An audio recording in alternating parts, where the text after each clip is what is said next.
Once upon a time, nestled between the turquoise waters of the Indian Ocean and the heart of Tanzania, lay the enchanting island of Zanzibar. This place smelled of cinnamon, where the call to prayer mingled with the murmur of ocean waves, where vibrant spices painted the marketplace in shades of red and gold, and cloves filled the air with a sweet, pungent aroma.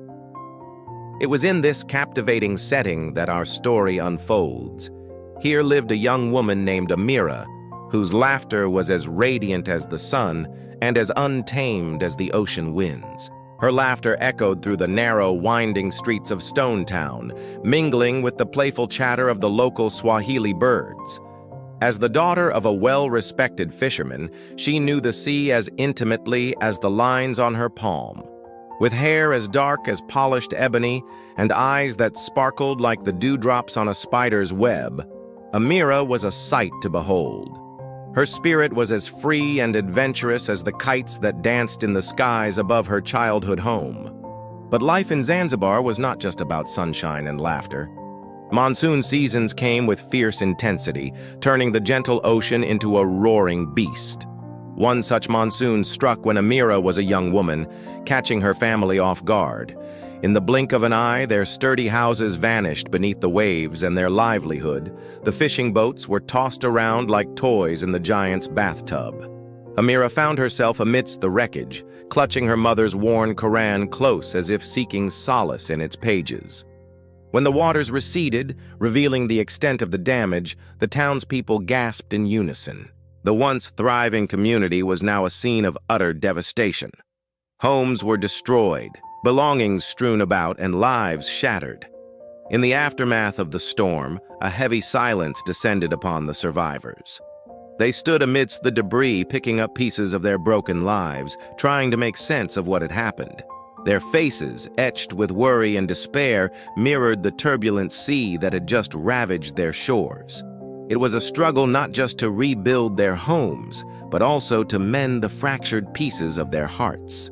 Among them stood Amira, her usual radiance replaced by a somber quiet. She wandered through the ruins of her family home, each step echoing the hollowness in her chest. The vibrant laughter that once characterized her had been swallowed by the raging sea along with their house and their boats. The playful tunes that used to dance on her lips were now replaced by a haunting silence. The familiar scent of cloves, once a source of comfort, now only served as a reminder of the life that had been washed away. The days that followed were filled with the stench of rotting fish and the cries of hungry seabirds. Amira could feel the weight of pity in the eyes of her neighbors, their whispers like shards of glass piercing her wounded heart. Each kind word felt like a fresh stab, a reminder of what she had lost. People would gather in hushed tones, shaking their heads and murmuring, "She will never rise again. She has lost too much." Their words were like stones dropped into a still pond, creating ripples of doubt in her soul. One evening, as the sky bled into hues of purple and orange, Amira found herself drawn to the shore. The rhythmic crash of the waves against the sand was a melancholic song that resonated with the ache in her heart. The sea, once a source of life and livelihood for her family, had become a cruel tormentor, snatching away everything she held dear. Sitting there amidst the scattered debris of her life, she looked out at the vast expanse of the ocean. Tears streamed down her face, mingling with the salty seawater. The wind carried her silent sobs, composing a requiem for her lost world. Suddenly, as the sun dipped below the horizon, a strange sound reached her ears.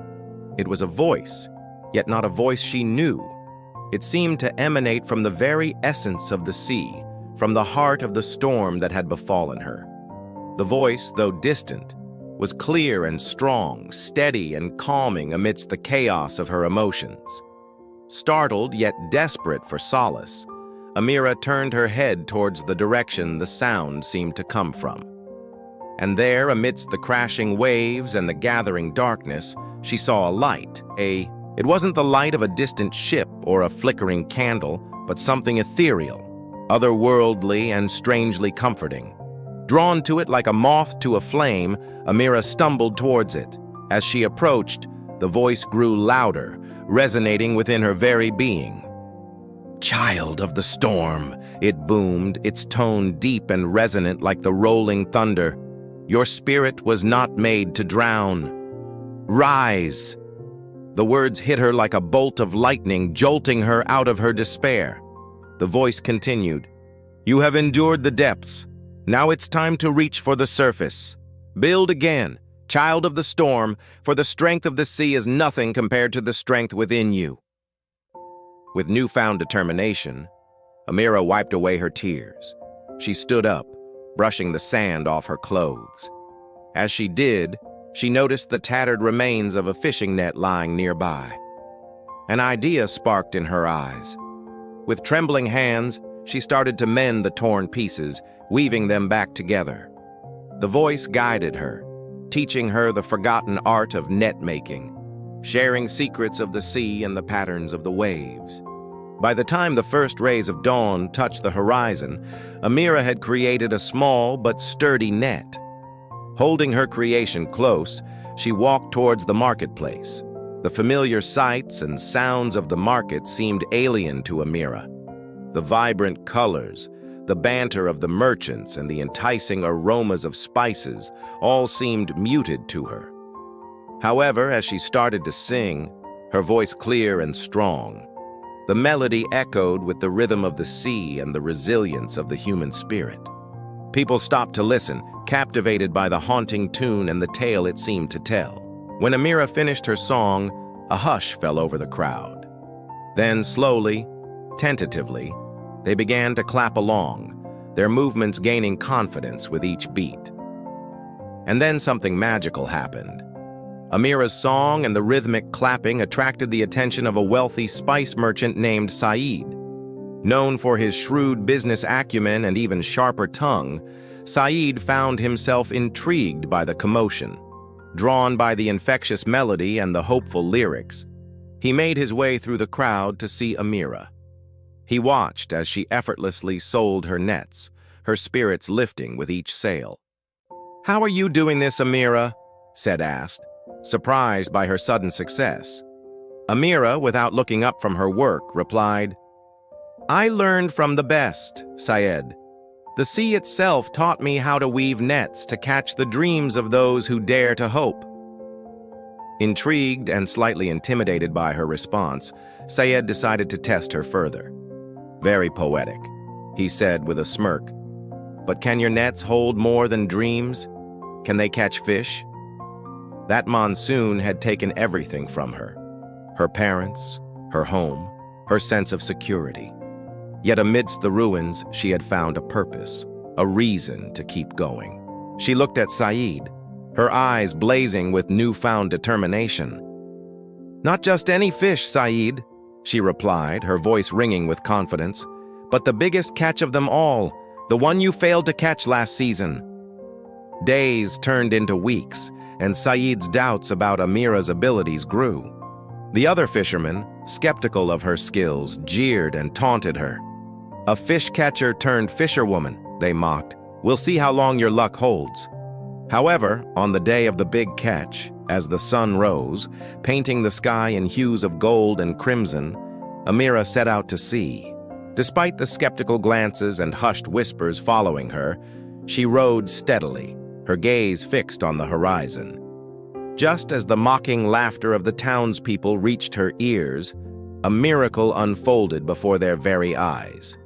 Her net, which she had woven from the very essence of her resilience, glistened with a haul of fish. News of Amira's bountiful catch spread through Zanzibar like wildfire, reaching even the most secluded corners of the town. Whispers turned to gasps, disbelief to admiration. The very people who had doubted her, mocked her, and called her a witch now flocked to her side, eager to share in her success. They came bearing not just questions, but apologies and admiration. "Amira," they said, their voices laced with awe and regret, "how did you do it?" Amira, ever humble, smiled and replied, "I simply listened to the voice of the sea. the same sea that you all ignored. It spoke to me of fishing grounds teeming with life, far from the shores we all know. From that day forward, Amira's laughter echoed across Zanzibar's shore, a testament to her unyielding spirit, and the magic that unfolded when one listens to the whispers of the wind. So children of storms and listeners of tales, remember this: the strongest spirits are not born in palaces or among kings, but in the ruins of those who have lost everything. For it is in the face of adversity, in the darkest depths of despair, that resilience is forged, hope is rekindled, and the true strength of character is revealed. Don't let the storms of life extinguish your inner light. Let them fan the flames of your determination, making it burn brighter than ever before. Thank you for listening to my story today. If you enjoyed this tale, please don't forget to show your support. Subscribe to our channel and leave a like on this video. Your engagement helps us continue sharing these stories and reach more listeners like you. Also, if you have a story you'd like to share or an idea for a future episode, we'd love to hear from you.